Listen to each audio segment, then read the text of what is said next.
Pokemon एक ऐसा anime है जिसमें काफी कम वॉयलेंस दिखाया गया है, लेकिन उसकी स्टोरी, थियरीज और सीक्रेट्स आज भी हमारे दिमाग को हिला कर रख देते हैं। और हम उसी पोकेमोन एनिमे से रिलेटेड इस चैनल पर बात करते हैं। और आज हम बात करने वाले हैं एक ऐसे थियरी के बारे में जिसे सुनकर आप भी कहेंगे कचरा कहाँ से आता है।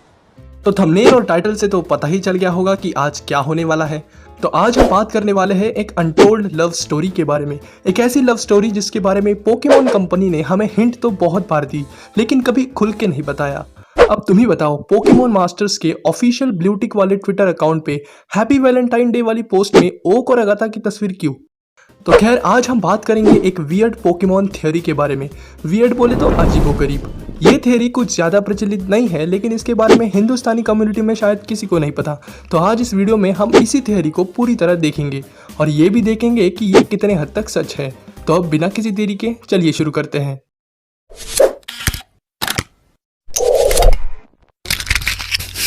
ओए हैमर, क्या सोच रहा है? कभी कभी मेरे दिल में ख्याल आता है। तो सबसे पहले मैं आपको इस थ्योरी के बारे में कुछ हल्की सी इन्फॉर्मेशन दे देता हूँ। तो जैसा कि हम जानते हैं कि अगाथा और प्रोफेसर ओक जनरेशन 1 के ओल्डेस्ट कैरेक्टर में से एक है और हमें पता है कि ये दोनों एक दूसरे से अच्छी तरह से परिचित भी हैं। दोनों बचपन से ही एक साथ थे और अपनी पोकेमोन जर्नी पर भी एक दूसरे के राइवल थे। ये सब बातें हमें क्लियरली पोकेमोन एडवेंचर्स मांगा में दिखाई गई हैं। यहाँ तक कि एक बार हमने अगाथा को गेम्स में ओक को ओल्ड फूल नाम से भी बुलाते हुए देखा है। तो ऐसा लगता है कि बचपन से एक साथ रहने की वजह से और पोकेमोन में सेम इंटरेस्ट होने की वजह से दोनों में यंग एज में प्यार मोहब्बत वाली बातें हुई होगी और उन्होंने शादी भी कर ली होगी। लेकिन कुछ सालों तक एक साथ रहने के बाद उन दोनों में थोड़ी अनबन हुई होगी, क्योंकि deep down we all know कि ओक काफी शांत स्वभाव के हैं और अगाथा थोड़ी क्रूअल और दुष्ट है। तो शादी के कुछ सालों बाद उन्होंने डाइवोर्स ले लिया होगा और अगाथा ने कस्टडी में अपने बेटे को जीत लिया होगा। अब ऑफ कोर्स शादी हुई है तो उन्हें बच्चा तो हुआ ही होगा। तो वो बच्चा अपनी माँ के क्रूअल और दुष्ट स्वभाव के कारण वैसा ही सीख कर एक ईवल आदमी बना होगा और उसी बच्चे को आज हम जियोवानी कहते हैं। उसके बाद एक बार जब अगाथा इलाइट 4 मेंबर बन चुकी होगी तो उसने थोड़ी सेटिंग लगवा कर जियोवानी को भी जिम लीडर बना दिया होगा। तो ये सब रेडिट पर जब मैंने पढ़ा तो जैसे जैसे मैं पढ़ रहा था मेरे कानों से खून निकलने लगा था। मतलब क्या है ये? ऐसा भी होता है? ठीक है, यहाँ तक तो हो गया, लेकिन गैरी या उसका ही गेम का काउंटर पार्ट ब्लू, इनका क्या? इनके बारे में कहीं भी स्पष्ट रूप से कुछ नहीं लिखा गया है कि अगर ओक के बेटे को अगाथा लेके चली गई तो ब्लू या गैरी किसका बेटा है? मैडम बॉस का क्या? वो कहाँ गई जो जियोवानी की असली माँ है? और फिर सिल्वर, उसका जन्म कब हुआ? ऐसे कई सारे सवाल मेरे मन में उठे। लेकिन जैसे जैसे मैंने इसके बारे में आर्टिकल्स और प्रूफ पढ़ना शुरू किया तो मेरी समझ में आने लगा कि ये जितना दिख रहा है उतना सीधा है नहीं। तो सबसे पहले मैं आपको इस अभी अभी सुनाई स्टोरी का प्रूफ दिखाता हूँ कि इसमें लिखे हुए चीज़ों का रेफरेंस कहाँ से लिया गया है। उसके बाद मैं आपको इस अभी अभी सुनाई हुई स्टोरी का एक fully neat and clean story बना के दिखाऊंगा, जो मैंने खुद ने काफ़ी सारे आर्टिकल्स को जोड़ तोड़ कर बनाई है। तो ये जो थियरी अभी हमने सुनी उसके फर्स्ट लाइन के बारे में ही जनरेशन 1 के गेम्स में बताया गया है। जनरेशन 1 के गेम्स में फिर चाहे वो रेड एंड ब्लू या fire red and leave green हो, उसमें जब प्लेयर इलाइट 4 से बैटल करने जाता है तो अगाथा से बैटल करने से पहले अगाथा ओक के बारे में कुछ कहती है। वो कहती है कि मैं अगाथा हूँ इलाइट 4 की मेंबर।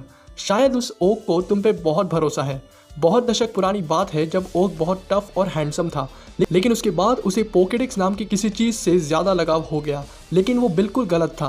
पोकेमोन सिर्फ बैटल करने के लिए होते हैं, किसी रिसर्च के लिए नहीं। अब अगाथा ने यहाँ 50% केस सॉल्व ही कर दिया। इस डायलॉग से हमें ये क्लियरली पता चल गया कि अगाथा पहले ओक को पसंद करती थी और टफ और हैंडसम समझती थी, लेकिन जैसे जैसे पोकेमोन ट्रेनिंग से ओक का ध्यान न्यू इन्वेंशन और रिसर्च में चला गया, वो उससे नापसंद करने लगी और शायद इसलिए उन्होंने डाइवोर्स ले लिया। इस चीज़ के बारे में सिर्फ गेम्स में ही नहीं बल्कि मांगास में भी दिखाया गया है। मांगास में भी ये मेंशन किया है कि वो दोनों फ्रेंड्स और राइवल थे।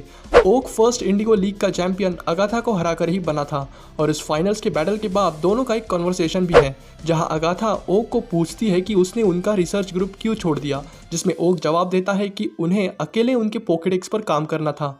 अब बात करते हैं इस थ्योरी में मौजूद सबसे बड़ी बात की कि क्या जियोवानी इन दोनों का ही बेटा है या नहीं। तो इस चीज़ का रीज़न उसी आदमी ने रेडिट पर लिखा था जिसने ये थ्योरी दी थी। तो अगर हम ध्यान से देखें तो अगाथा और टीम रॉकेट के मेंबर्स दोनों पॉइजन टाइप पोकेमोन यूज़ करते हैं। जियोवानी भी 2-3 पॉइजन टाइप रखता है। तो ऐसा हो सकता है कि ये हिंट हो, जैसे हैरी पॉटर की स्टोरीज में दिखाया गया है कि एक फैमिली के सब लोगों के हेयर कलर्स सेम होते हैं, जैसे पॉटर फैमिली, वीजली, ज़िनोफिलियस, मैलफॉयस। वैसे ही शायद ये एक हिंट हो सकती है। इस एग्जाम्पल का आइडिया मेरा ही था। तो 1 मिनट के लिए हम ये मान सकते हैं कि इस थ्योरी को लिखने वाले ने काफ़ी छानबीन कर लिखा है, लेकिन फिर भी कई सारे सवाल रह ही जाते हैं, जैसे ब्लू और डेजी किसके बच्चे हैं, मैडम बॉस का क्या जो एनिमे में जियोवानी की माँ है, सिल्वर का क्या, और क्या इनका रिश्ता रेड के घर से भी जुड़ा हुआ है या नहीं। तो इस सब सवालों के जवाब हम मेरी थ्योरी से देखेंगे।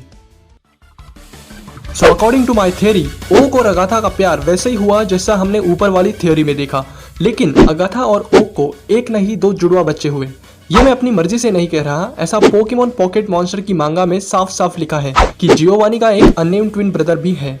अब वो अननेम है ये इंपॉर्टेंट नहीं है, वो है ये इंपॉर्टेंट है। अब उसका नाम नहीं है तो हम उसे थोड़ी देर के लिए विनोद कंसिडर कर लेते हैं। तो विनोद और जियोवानी ये दोनों अगाथा और ओक के जुड़वा बच्चे थे। तो डाइवोर्स के बाद सोल कस्टडी में अगाथा को जियोवानी मिला और विनोद प्रोफेसर ओक को। उसके बाद अगाथा के क्रूअल और ईवल स्वभाव की वजह से जियोवानी भी वैसा ही हुआ और एक ईवल बन गया।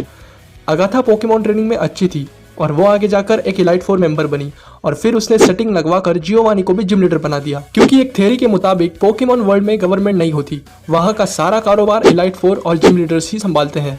उसके बाद भी वो दोनों यही नहीं रुके, जियोवानी ने जिम के नाम पर पोकेमॉन चुराने और उन्हें ब्लैक में बेचने के धंधे शुरू कर दिए और उसी के साथ दूसरे जिम लीडर्स को भी अपनी तरफ खींचने की कोशिश की, जैसे ल्यूटेनेंट सर्च, कोगा, सबरीना, जो हमने पोकेमॉन एडवेंचर्स मांगा में देखा ही है। और अगाथा भी पोकेमॉन एडवेंचर्स मांगा के येलो चैप्टर में ईवल इलाइट 4 के साथ थी। तो शायद ऐसा भी हो सकता है कि इन दोनों ने एक दूसरे के रिलेशन को दुनिया से छुपा के रखा हो। और रही बात मैडम बॉस की, तो उसे आप इतना सीरियसली भी मत लो, उसे सिर्फ एनिमे में एक बार दिखाया गया है और उसके बारे में कहीं और ज्यादा जिक्र भी नहीं किया। और रही बात सिल्वर की, तो जियोवानी ने उसे एक तो अडॉप्ट कर लिया होगा या फिर कहीं शादी कर उसे जन्म दिया होगा।